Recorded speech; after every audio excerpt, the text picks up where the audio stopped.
day po sa inyong lahat. Kumusta na po kayo?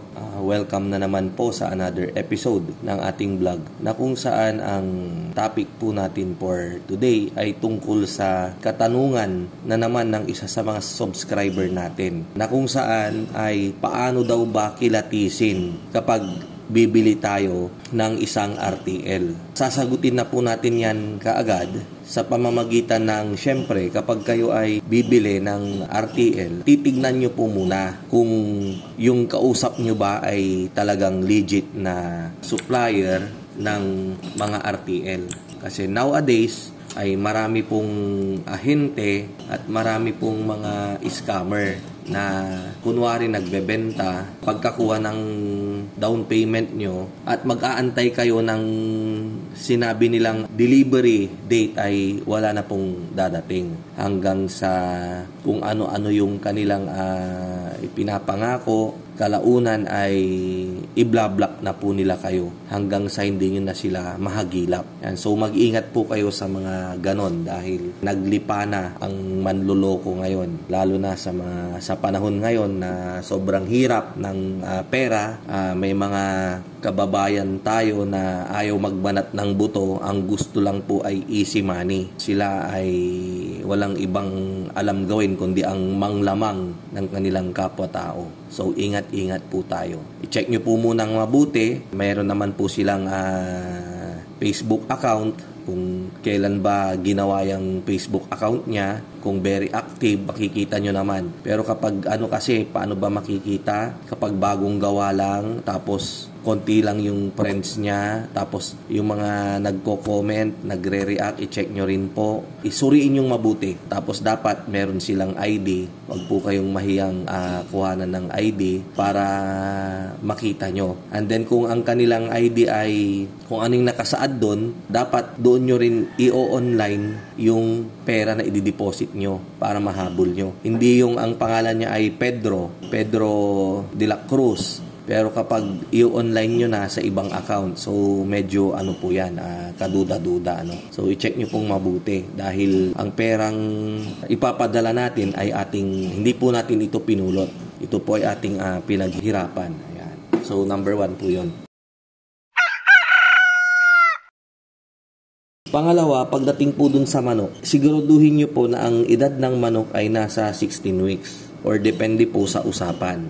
Usually po, dito po sa atin, ang binebenta po nating ready to lay ay nasa edad na 16 weeks old, sarado. Pag sinabi po nating sarado, yung araw na sinabi ko na let's say July 25, sa July 25 mismo, 16 weeks nung manok. So kapag na-deliver po namin yan ng maaga-aga, let's say mga 5 days earlier, so ang mangyayari, yung feeds na kakainin nila hanggang sa July 25 ay ipapadala ko po yan na wala po kayong babayaran, libre, kasama po yan dahil sa 25 pa naman po talaga yung pagiging 16 weeks nung manok na binibili nyo sa akin. Although may mga iba na naman dyan na i-claim nila ng edad daw ng kanilang manok ay 17 to 18 weeks old. And then pag tinanong nyo kung kailan mangingitlog, sasabihin na pagdating after 2 weeks kapag na-reach daw nila yung 20 weeks old. Which is parang talaga mali. Dahil ang manok po talaga na kondisyon, 16 weeks or more than 16 weeks kapag sobrang kondisyon po talaga, hindi po siya na-stress, ay meron na pong naguhulog ng isa. Let's say, 1 in 10,000 heads. Kaya ko po sinasabi yan dahil yun po yung experience namin. Kapag yung manok, halimbawa mga pa 17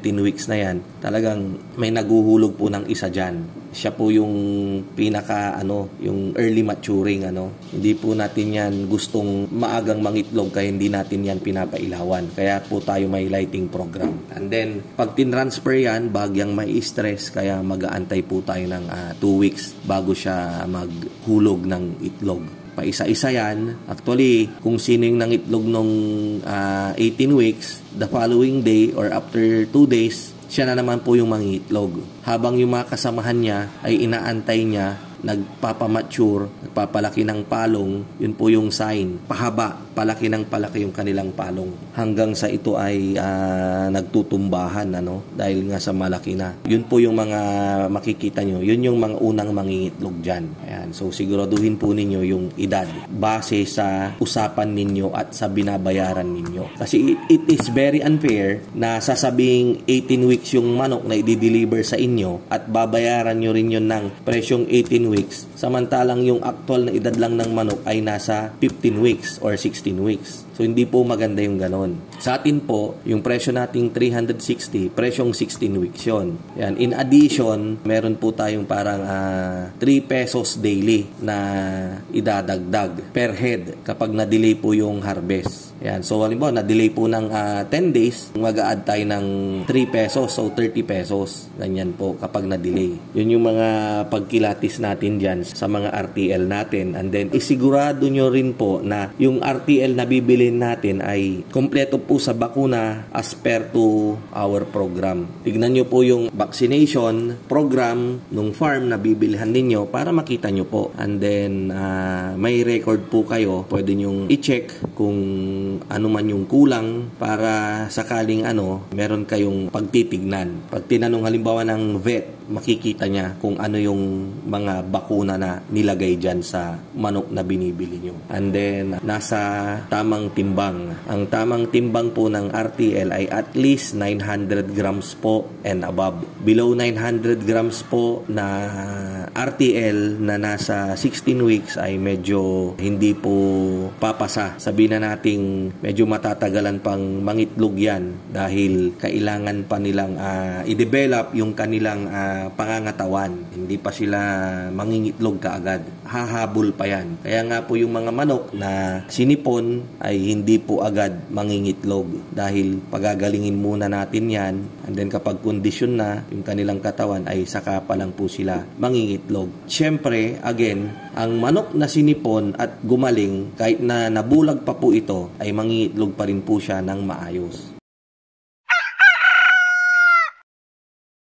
Sa ngayon, yun na lamang po muna yung titignan po ninyo sa pagkilatis kapag kayo ay bibili ng RTL. So, kita-kita po ulit tayo sa mga susunod kong vlog. Mabuhay po tayong lahat and God bless.